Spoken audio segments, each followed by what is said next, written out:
Alright guys, in this last video here, we're going to go over basically an overview of the whole campaign system itself. A lot of this stuff we've already kind of touched on a little bit here, a little bit there in the previous videos, and it wouldn't really do a whole lot of good to break them up into very small segments. So we're going to make this video just a little bit larger and give you kind of an overview of setting up a campaign and the turn structure itself when you're playing a campaign. Obviously, first thing you're going to do is select your campaign sheet, which we have an example of laid out right here. Campaign 001, the Prelude to War. So you would select that, and then you would select the enemy that you would be fighting in that campaign. As an example, you could pick the mercenaries, but the difference between this and standard play is once you select your enemies for the campaign, they remain the enemy for the entirety of the campaign. So you won't be fighting multiple different types of opponents. When you select one, you keep that one for the remainder of the campaign. You also have to select your squad roster, and like I pointed out in the previous video, that squad roster can be one like this that is already kind of filled in for you, or it can be the generic empty one that you can decide for yourself and fill these units in on your own. Again, though, whatever you decide to use, that's going to be what you're going to be using for the remainder of the campaign. You also have to set your alert level, which again, on our campaign sheet, we can see here the alert level is decided already depending on what mission you're on. On mission 1, it starts at level 1 here as an example, and it goes to 2 at 4, and then it goes to 3 at mission 7. Now, we talked about creating our decks previously, the mission deck and the strategic options deck. That is very simple to understand. It is listed down right here on your campaign sheet. And for an example, this one we start with deck A, located right here, mission deck. First four missions will be mission A, and it'll have the standard mission 1, 2, and 3, and then the hive missions 1, 2, and 3, and then a couple of alert level of 1 events. All of that will comprise your mission deck. Do remember that some of those encounters can be drawn.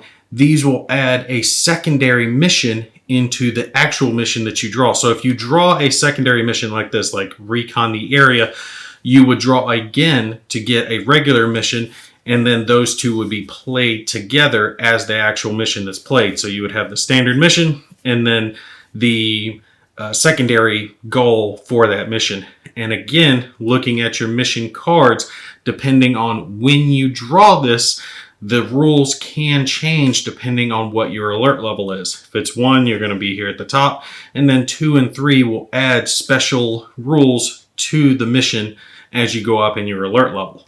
When it comes to your strategic option deck, the big thing to remember is that the ones that have the red restricted back do not get to start in your deck.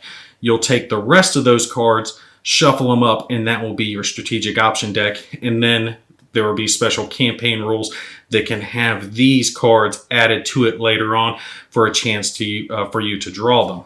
You also always start out with a command bonus, which will be 2 of these random strategic option cards and 1 point each in your reinforcements for your green and your line recruits. When it comes to the actual campaign turn itself, obviously you're going to start with your mission selection. So you'll draw from your mission deck to determine what your mission is going to be.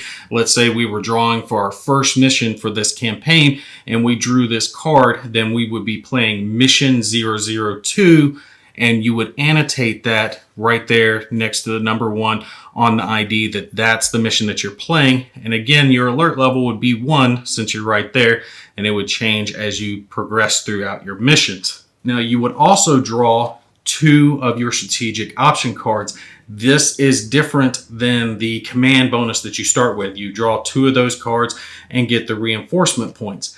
These are on top of that, all right? So the command bonus is when you start your campaign, and then you will draw these cards before every mission that you play, and you get to add these bonuses. In this case, if we drew these, we would have a heavy battle suit and beta ammo that we could use in the following mission. Also, remember on the bottom of the card is the reinforcement points that you have to use immediately or lose them. You don't get to store these points. So in this one, we would gain 1 green recruit.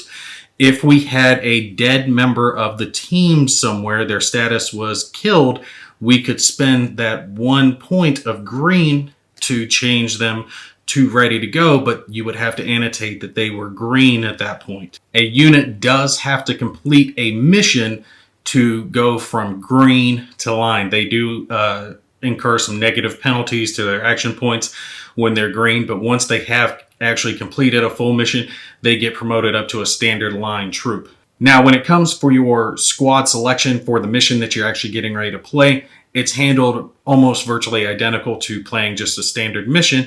You're going to have the set amount of points that you can pick the amount, which troops that you want to take. Keep in mind, though, that these troops can be promoted up to veteran and their cost will not go up. So unlike in a standard game where you have to pay extra to take a veteran unit, you do not have to do that in a campaign. If a unit is veteran, they have earned that through spending experience points, and you don't have to pay an extra cost for that. Also, when it comes to specialist units like this demolitionist, you have unlimited access to any of the specialists. So you can take as many or however many of whatever specialist that you want. They effectively do not run out when it comes to your missions. Now, when it comes to the resources that you'll bring on each one of the individual missions, that's going to function virtually identical to normal resource selection. You can take up to 8 items, whether it's going to be med kits or intel packs, grenades, all the other good stuff. Do keep in mind, though, that the strategic option cards can give you the ability to bring either extra resources with you, or maybe some restricted items get unlocked, like plasma grenades that you could then bring with you. The operations phase of a turn when it comes to a campaign, that's simply playing the mission out. The one difference between a standard game and a campaign game when it comes to that operations phase is you do need to keep track on your squad sheet here if anyone becomes wounded or killed, whatever status effect does apply to your troops, because that's going to come into play later on whether or not they're going to be ready for later missions. All right, so once your mission itself actually completes, there's a handful of things that you have to do to complete it, to kind of do your campaign or your mission debriefing. First thing that you're going to do is look at your units, your core units and your support units here, and any that were already marked with a status of recovering from wounds, say, that they encountered in a previous mission, they're going to be marked as ready now. So they have effectively recovered from their injuries from the previous mission. Also, any units that are green that were taken on the current mission get promoted up to a line unit now immediately. They don't gain any experience points from this current mission they were on. They just get promoted to line, so now they no longer incur that penalty that a green unit does. Now you have to look at medical treatment for any of your units that are marked OOA or out of action. That's what happens when you have a unit take wounds equal to their hit points while they're on a mission. You're going to mark them as OOA for out of action. For each unit on your list that is marked down as such, you're going to do a random number generation to determine what happens once they return back to base. So let's say our fire team A here had been marked as OOA for the current mission. We would do that number generation, and on a 1 or less, that unit has been killed, and you're going to mark that as their status. They would have to be replaced then from your reinforcements pool down here with either a green or a line recruit before fire team A could partake in another mission. If during their medical treatment roll you got a 2 to a 4, they're going to be marked as recovering instead. And like I was talking about earlier, after another mission completes, their status will change from recovering to ready. If they get a 5 or 6, it means they incurred light wounds and they're good to go. They recovered very quickly, and they can be marked as ready right off the bat. Keep in mind, any units that do get marked as killed will lose any traits or experience points that they had earned, because those units are gone from the game and will need to be replaced.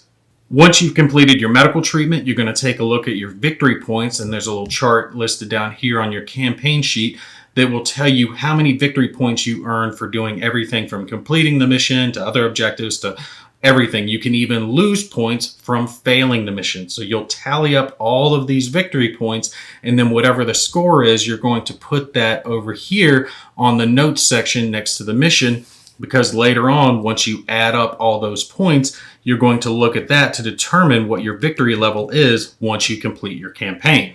Finally, you're going to tally up the XP for your troops and spend those experience points.